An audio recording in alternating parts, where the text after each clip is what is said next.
পিরোজপুরে BNP chairperson ও সাবেক প্রধানমন্ত্রী বেগম খালেদা জিয়ার আশু রোগ মুক্তি কামনায় কোরআনখানি ও দোয়া মাহফিল অনুষ্ঠিত হয়েছে। জেলা পর্যায়ের নেতাকর্মীদের অংশগ্রহণে আয়োজিত এই কর্মসূচিতে তার দ্রুত আরোগ্য ও দীর্ঘায়ু কামনা করা হয়। রাজনৈতিক এবং সামাজিক অঙ্গনের বিভিন্ন নেতৃবৃন্দ এতে উপস্থিত ছিলেন। আয়োজকরা জানান, গণতন্ত্র পুনরুদ্ধারের সংগ্রামে তার অবদান স্মরণ করেই এই আয়োজন। বিস্তারিত দেখুন এস.এম. আবু জাফরের প্রতিবেদনে। পিরোজপুরে বাংলাদেশ জাতীয়তাবাদী দল বিএনপির চেয়ারপারসন ও 3 বারের সাবেক প্রধানমন্ত্রী বেগম খালেদা জিয়ার আশু রোগ মুক্তি কামনায় কোরআনখানি এবং দোয়া মাহফিল অনুষ্ঠিত হয়েছে। রোববার আসর নামাজের পর গোপালকৃষ্ণ টাউন ক্লাব টেনিস গ্রাউন্ডে এ কর্মসূচি আয়োজন করা হয়। জেলা ছাত্রদলের সাবেক সাধারণ সম্পাদক ও জেলা যুবদলের সাবেক 1 নম্বর যুগ্ম আহ্বায়ক বদিউজ্জামান শেখ রুবেলের উদ্যোগে আয়োজিত এই মাহফিলে বিপুল সংখ্যক নেতাকর্মী অংশ নেন। অনুষ্ঠানে উপস্থিত নেতাকর্মীরা দেশনেত্রীর দ্রুত আরোগ্য ও সুস্বাস্থ্য কামনায় দোয়া করেন। দোয়া মাহফিলে পৌর ও জেলা পর্যায়ের বিএনপি, ছাত্রদল, যুবদল এবং সহযোগী সংগঠনের সাবেক ও বর্তমান নেতারা অংশগ্রহণ করেন। আলোচনায় অংশগ্রহণকারীরা বেগম খালেদা জিয়াকে গণতন্ত্র পুনরুদ্ধারের সংগ্রামের প্রতীক হিসেবে উল্লেখ করেন এবং গণতন্ত্র ও মানুষের অধিকার প্রতিষ্ঠায় তার দৃঢ় অবস্থানের কথা তুলে ধরেন। তাকে সুস্থ দেখতে দেশের মানুষ অপেক্ষায় রয়েছে এমন আশাবাদ ব্যক্ত করা হয়। একই সঙ্গে দেশবাসীর কাছে দোয়া ও শুভকামনা করা হয়। আজকে পিরোজপুর জেলা ছাত্রদল, জেলা যুবদল, পৌর বিএনপি, জেলা বিএনপি সহ যে সকল সিনিয়র নেতৃবৃন্দ উপস্থিত হয়েছেন, সকলকে জানাই আমার ব্যক্তিগত পক্ষ থেকে, আমার সংগঠন জেলা ছাত্রদলের পক্ষ থেকে ধন্যবাদ ও আন্তরিক শুভেচ্ছা। এখানে বক্তব্য দেওয়ার কিছুই নেই প্রিয় নেতৃবৃন্দ, বক্তব্য আমাদের একটাই, দেশনেত্রী বেগম খালেদা জিয়া আমাদের অভিভাবক, বাংলাদেশের অহংকার, সাবেক 3 বারের প্রধানমন্ত্রী ছিলেন। তার সুস্থতা কামনায় আজকে যে মিলাদ মাহফিল অনুষ্ঠিত হবে, আমরা আল্লাহর দরবারে একটাই ফরিয়াদ করব, সে এমআরকে হসপিটালে মৃত্যুর সাথে প্রাণ জানাচ্ছে। আমি হৃদয় বিদারক করে জানাচ্ছি বাংলাদেশের বিরোধী মানুষ, বাংলাদেশের আমার ঠিকানা আছে সকল মানুষই আমাদের নেত্রীর জন্য দোয়া করেছেন। তারই ধারাবাহিকতায় আমরা পিরোজপুরে এখানে দোয়া আয়োজন করেছি।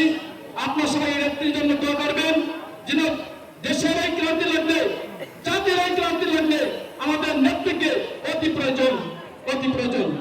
দেশনেত্রী বেগম খালেদা জিয়ার রোগ মুক্তির জন্য সাবেক ছাত্রনেতা, ছাত্রদলের সাধারণ সম্পাদক জনাব বদিউজ্জামান রুবেলের উদ্যোগে আজকের এই দোয়া মাহফিলের সম্মানিত সভাপতি উপস্থিত রয়েছেন, বিভিন্ন অঙ্গ সংগঠনের নেতৃবৃন্দ।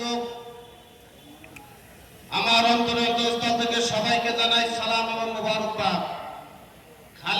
খালেদা জিয়ার ব্যাপারে বলতে গেলে অনেকই বলা হয়। অসুস্থ সংগ্রামী ভাইয়েরা, তাকে আওয়ামী সরকার অন্যায় ভাবে জেলে নিয়ে তাকে তিল তিল করে হত্যার চেষ্টা করেছে। সংগ্রামী ভাইয়েরা, আপনাদের মনে থাকা উচিত, এই খালেদা জিয়া হচ্ছেন সেই নেত্রী অন-11-এর পরে যখন তার সুস্থ ছেলেকে আমাদের ভারপ্রাপ্ত চেয়ারম্যান মহোদয়কে দেখতে গিয়েছিল, আপনাদের মনে আছে, সে কিন্তু আর্মি অত্যাচারে সে কিন্তু গা দাঁড়া করে। সংগ্রামী ভাইয়েরা, আপনার খালেদা জিয়ার সাথে মায়ের সাথে দেখা করতে পারে নাই। সংগ্রামী ভাইয়েরা, আমরা বলি সকলে, হে আল্লাহ, দেশের স্বার্থে, জনগণের স্বার্থে দেশনেত্রী বেগম খালেদা জিয়াকে আপনি ভিক্ষা দিয়ে যান, ভিক্ষা দিয়ে যান, ভিক্ষা। আমরা দীর্ঘ 16.5 বছর দেশনেত্রী বেগম খালেদা জিয়ার ডাকে সাড়া দিয়ে আন্দোলন সংগ্রামের মাধ্যমে এই স্বৈরাচার হাসিনাকে হাঁটিয়েছি। যখন সুখের সময় এলো, তখন আমাদের মধ্যে খালেদা জিয়া সহ অনেকেই অসুস্থ রয়েছেন।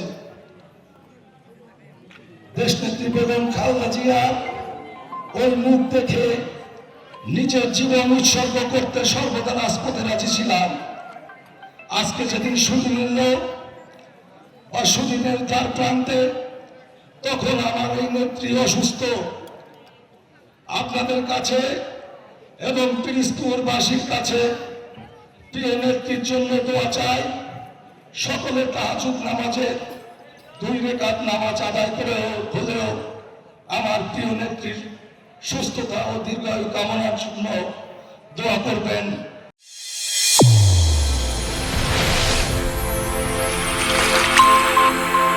চ্যানেল A1 হৃদয়ের স্পন্দন।